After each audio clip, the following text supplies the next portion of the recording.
സുൽത്താനായി വാഴും ഞാൻ, സൽമാ ബീവിയാകും ഞാൻ. എങ്ങനെയുണ്ടായിരുന്നു ബിഗ് ബോസ് ഹൗസ്? ഇനി എന്തെങ്കിലും അവിടെ പോയി ആ സ്ഥലങ്ങൾ കാണാൻ ഒരു അവസരം കിട്ടിയാൽ പോവോ? ഇല്ല. ഞാൻ നേരെ ടോയ്ലറ്റ് പോകുമ്പോൾ മൈൻഡ് ഇതാകും, ഇട്ടിട്ട് അടിച്ച് കൺഫ്യൂഷൻ റൂമിന്റെ ചില്ല് പൊട്ടിച്ച് പുറത്ത് ചാടുക, ഓടുക. അയ്യോ, എന്നിട്ട് എന്ത് പറ്റി? അങ്ങനെ ഒരു ഭീരുവിനെ പോലെ ഒളിച്ചോടാൻ മനസ്സനുവദിക്കണില്ല. ആക്ച്വലി നീ അവിടെ കാട്ടിക്കുട്ടികളെ കണ്ടത് ഞങ്ങൾക്ക് സ്നേഹം തന്നിട്ടുണ്ട്. അല്ല പിന്നെ വളരെ ശരിയാ. ഇങ്ങനെ പോയാൽ നമ്മൾ ഉദ്ദേശിക്കുന്നിടത്തൊന്നും ചെന്ന് നിൽക്കില്ല. അത്രയ്ക്ക് കലക്കം ഭാര്യയല്ലേ കിട്ടിയിരിക്കുന്നത്. ഹൗസ് ഞാൻ ബിഗ് ബോസ് എന്ന പ്രോസസ്സ് ഭയങ്കരമായിട്ട് എൻജോയ് ചെയ്തിട്ടുണ്ട്. ഇയാൾ എന്തിനാ കരയുന്നത്? സീക്രട്ട് ഏജന്റ് ആയി പോയ സായി കൃഷ്ണൻ അവിടെ എത്തിയിട്ട് സായി കൃഷ്ണനായി, പിന്നെ കണ്ണനായി. ഇത് മനഃപൂർവ്വമാണ്. എന്താണ് സ്നേഹിക്ക് പറയാനുള്ളത്? തന്റെ തലയിൽ എന്തുവാടോ, തേയിലക്കണ്ടിയാണോ? പൈസ എടുത്ത് വന്നു 5 ലക്ഷം രൂപ. 5 ലക്ഷം നിനക്കുള്ള റിവാർഡാണ്.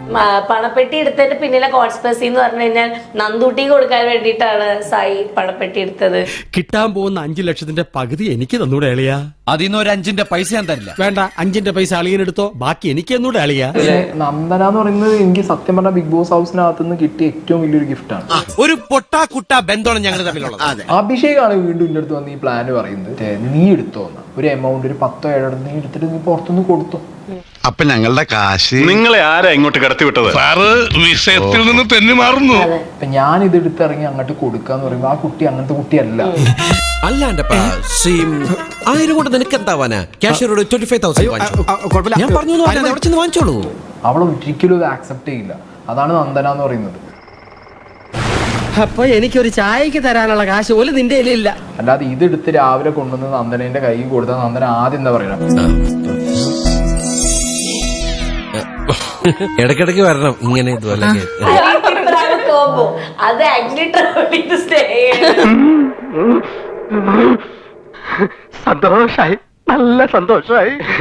ഇന്റർവ്യൂ സായി പറയണ്ടായി, ഞാൻ ബിഗ് ബോസ് ഹൗസിനകത്ത് കരയൂല, അവിടെ എല്ലാവരും എന്റെ ടാർഗറ്റാണ്, എല്ലാവരും അടിച്ചിടും എന്നൊക്കെ പറഞ്ഞിട്ടാണ് സായി പോയത്. ആന മതമിളകി വന്നപ്പോഴും നെഞ്ചു വിരിച്ച് നിന്നിട്ടുള്ളവനാടോ ഈ നാഗേന്ദ്രൻ. ഇപ്പൊ നിങ്ങളുടെ ഹീറോ എന്ത് ചെയ്യുന്നു? മതമിളകി ആന വന്നപ്പോ നെഞ്ചും വിരിച്ച് നിന്നതാ, അത് കുത്തിവെച്ചും പോയി.